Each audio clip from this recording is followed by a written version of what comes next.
do dia, que foi proposto aqui pelo mês da Bíblia, através dos encontros bíblicos da CNBB. 2021. Isso. Espírito de filiação. Gálatas 4, versículos de 1 a 7.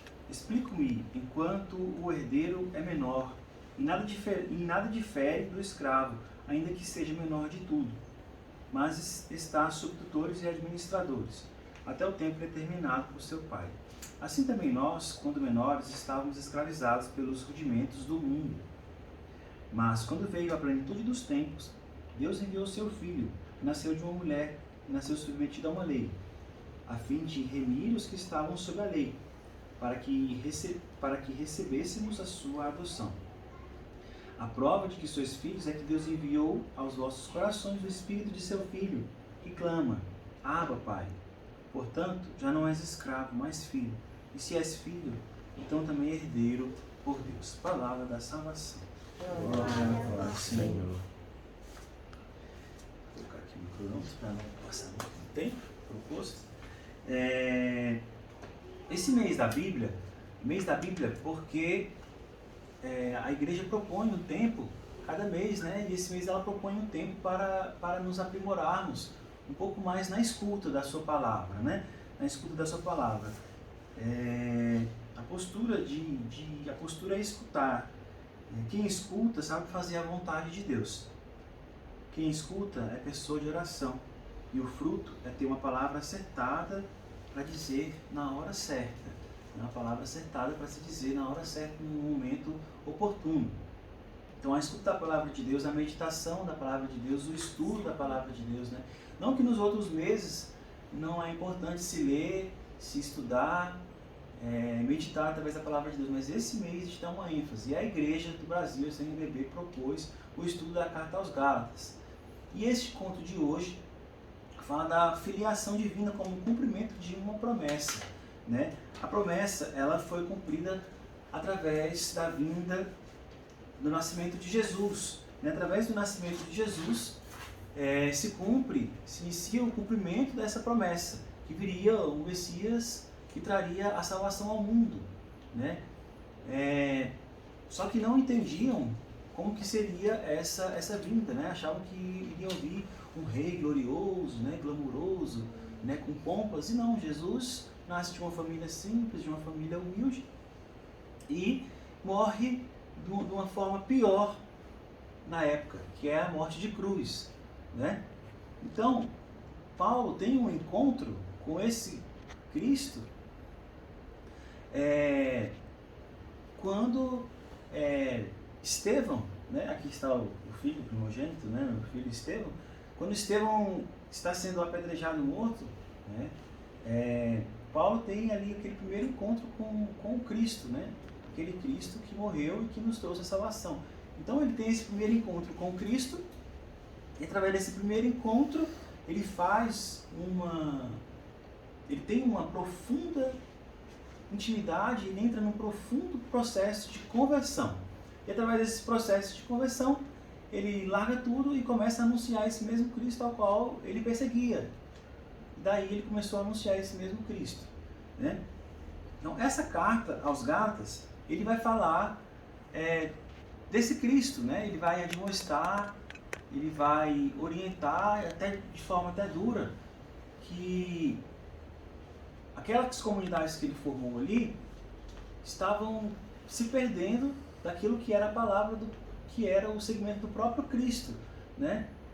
Até na própria palavra fala que a questão da escravização, né, dos escravos, né, escravos pelo mundo, né, dos rudimentos do mundo.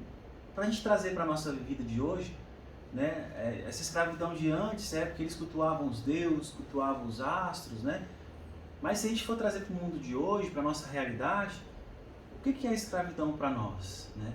Então, até como meditação, o que é a escravidão para nós, enquanto seguidores desse Cristo, enquanto discípulos que fizemos uma experiência com esse Cristo Salvador, o que é a escravidão para nós hoje, né? Era parte da nossa sexualidade, da nossa afetividade, são os bens, são o apego a pessoas, o apego as coisas do mundo, o que nos escraviza hoje, né? Então nós podemos colocar e trazer para a nossa realidade de hoje o que Paulo nos apresentou à época. Fazemos uma releitura dos dias de hoje, né? O que nos escraviza, o que esse Cristo precisa nos libertar para que possamos ter uma vida de plenitude e para que possamos realmente ter em mente que nós somos filhos de Deus através da vinda de nosso Senhor Jesus Cristo. Nosso Senhor Jesus Cristo veio ao mundo e através da sua vinda e depois de sua morte, que nos salvou, nós somos filhos de Deus.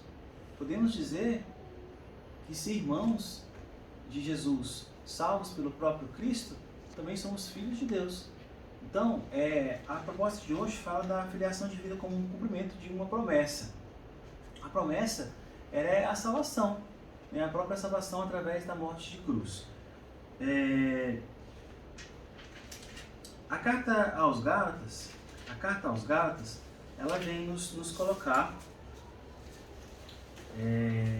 que todo cristão, ou melhor, toda pessoa que queira ser cristão, não deve ser negado a ele o batismo, né? Então, através do batismo, através desse batismo, através do Espírito Santo que desce na criatura, através do batismo, ele se torna filho, se torna herdeiro, entra na igreja de Jesus, dali ele se torna filho adotivo, né?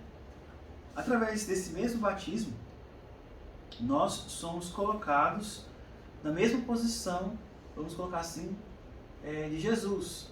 Porque se Jesus era o próprio Deus, mas filho desse Deus vindo ao mundo, nós entrando através do batismo na igreja de Jesus, adquirimos esta filiação divina.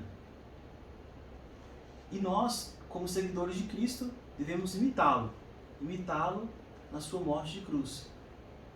E qual é a morte de cruz que nós devemos ter hoje? Daí cada um vai colocar a sua. É na sexualidade? Né? É na afetividade? São os planos que ainda não vieram? Cada um tem as suas cruzes, né?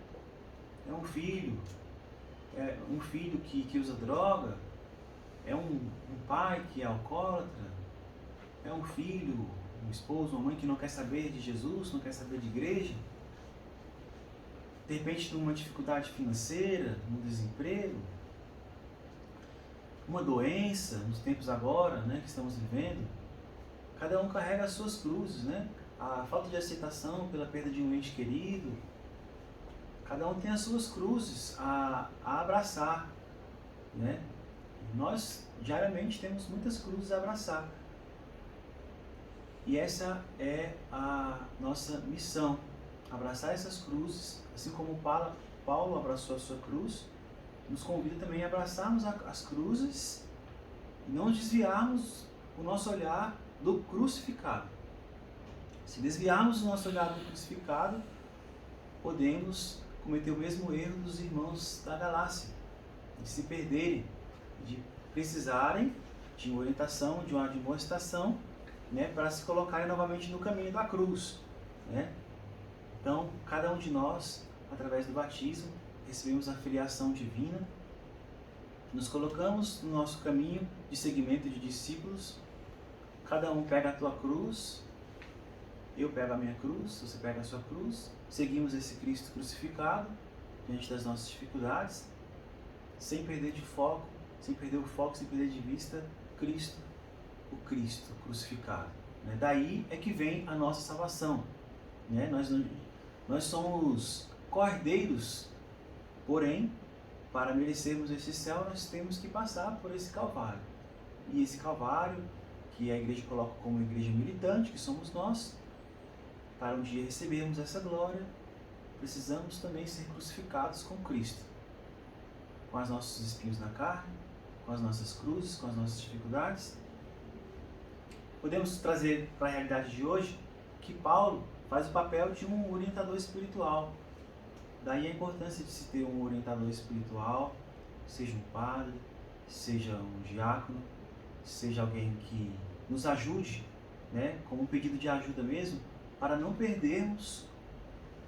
perdermos no caminho. Daí Paulo, à sua época, fez esse papel de diretor espiritual, e nós também somos chamados, né, somos convidados a termos também um orientador, um diretor espiritual, para não nos perdermos no caminho, para não tirarmos o foco de Cristo crucificado, né? Daí uma pequena meditação acerca do que foi proposto, né, pela CNBB, como filiação divina, né? Lembrarmos que nós somos amados por Deus. Lembrarmos que Deus conhece cada um pelo nome, Deus conhece cada um de forma íntima, individual, né? Quem já fez o Eureka, de repente pode até trazer à memória. Nós temos um martelo que fala um pouquinho sobre isso, né? E se tiver alguém aí que de repente não fez o Eureka, em breve nós retomaremos com os cursos masculino, feminino, teremos também martelinho, eurequinha, né? Mas para quem já tem maturidade na fé, para quem já tem maturidade, pode ter uma experiência também, né, no curso Eureka feminino, no curso Eureka masculino, né? Gosto sempre de frisar que é o nosso carro-chefe enquanto Movimento Eureka de Brasília. Em breve retomaremos as nossas atividades, nos nossos cursos, né, quero dizer, e lá pode-se fazer também uma experiência como o Paulo, que é cair do cavalo, né? Lá no Eureka, cada um pode dizer que cada curso cai novamente do cavalo, porque Jesus sempre nos traz atualizado, sempre atualiza a sua vontade para nós, né? A vontade de Deus para nós hoje é uma, daqui a um ano é outra, né? Sempre se atualiza, mesmo a mesma palavra, essa vontade de Deus ela se atualiza, né?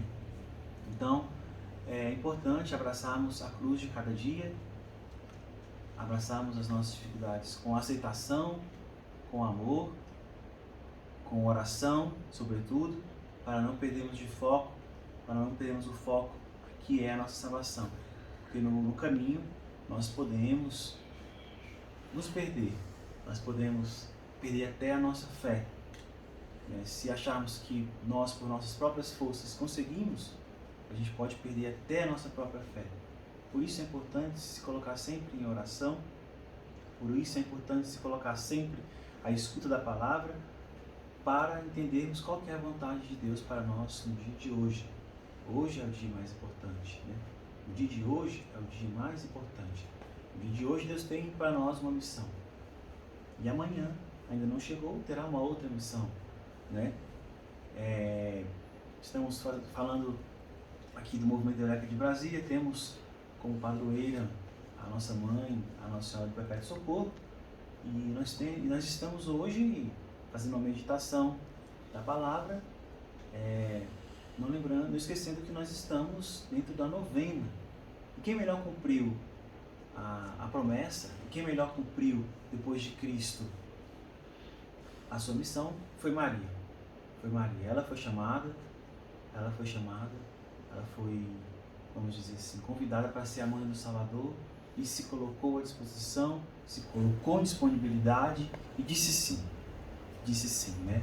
Abraçou a cruz, que na sua época ela poderia, pela própria comunidade, ter sido colocada como uma prostituta, como uma pessoa que desrespeitou o seu marido, e ela, em silêncio, acreditou, teve fé, acreditou na salvação do anjo, disse sim, abraçou a sua cruz, que era ser a mãe do Salvador. Imagine o tamanho da dor dessa mãe, ao saber que ele ia ser crucificado, por participar de todos esses momentos, né? Maria esteve presente nos momentos mais importantes na vida de Cristo. No primeiro milagre, ela estava lá. Na morte, ela estava lá aos pés da cruz. Portanto, vamos encerrar esse momento de meditação pedindo a ela, a Nossa Senhora do Perpétuo Socorro, que nos ajude a não perdermos o crucificado de vista. Seja qual for o motivo, morte de um ente querido, na pobreza, na saúde, na doença, nas dificuldades do dia a dia, numa dor que o outro causa em nós. Que Nossa Senhora nos ajude a não perdermos o crucificado.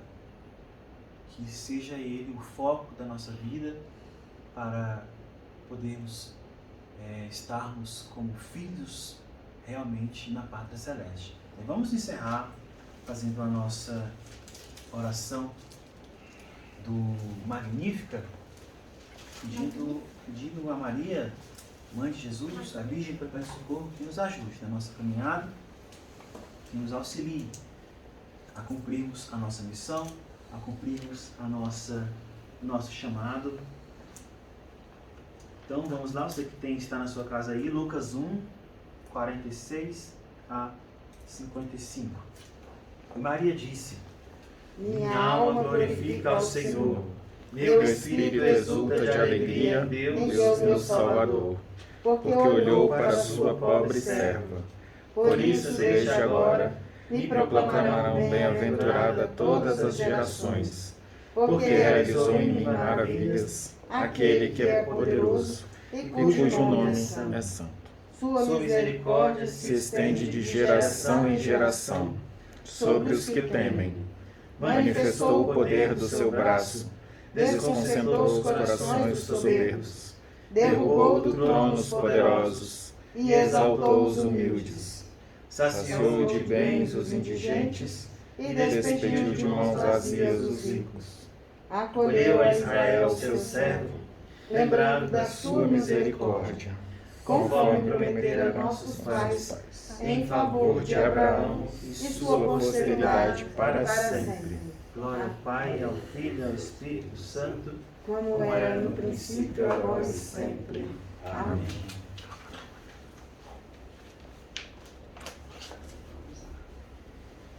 Bênção da saúde. Qual parte do texto? Vai começar.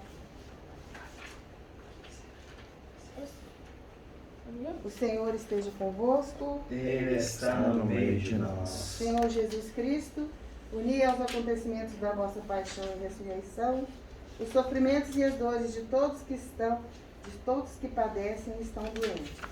Fazei que compreenda, Senhor, que não estão sozinhos nem são inúteis, mas estão crucificados convosco para a salvação do mundo. Senhor, que curastes tantos enfermos, se for da vontade do Pai, restituí a saúde aos nossos irmãos que padecem. Senhor, tende piedade de nossos doentes. Olhai com bondade as pessoas idosas que sofrem na solidão ou na doença, que sejam amparados pela vossa caridade fraterna. Pedimos também pelos que se acham em perigo de vida, ou que nestes dias deverão passar deste mundo para a eternidade. Que a vossa presença amiga e certa alcance para eles perdão, esperança e salvação. Os remédios são os meios que a vossa providência concede para a recuperação da saúde. Iluminai, pois, os médicos e todos os que se dedicam aos enfermos, para que descubram os recursos adequados ao seu tratamento. Senhor, escutai a nossa prece. Ó Deus nosso Pai, por intercessão de Nossa Senhora do Perpétuo Socorro e de todos os santos, fazei descer sobre vossos filhos aqui reunidos e sobre todos os doentes e os que estão sofrendo a vossa bênção salvadora. Deus Pai vos dê a sua bênção. Amém. Deus Filho conceda saúde aos enfermos. Amém. Deus Espírito Santo ilumine a todos. Amém. Em nome do Pai, e do Filho, e do Espírito Santo. Amém. Você vai falar alguma coisa? Então, com muita alegria, agradecemos a todos que participaram conosco deste momento de oração. Rogamos ao Pai que abençoe a cada um de nós com a sua presença constante, com a sua força, com a alegria de servir a Deus, de estar sempre participando da sua casa, da sua Santa Igreja. Agradeço a todos que rezaram juntos. E mais uma vez, boa noite a todos. Boa noite. Boa noite. Agora todo mundo anda dizendo por aí, eureka, eureka. Eu acho que essa gente precisava desmanchar, pois há uma alegria tanto rogai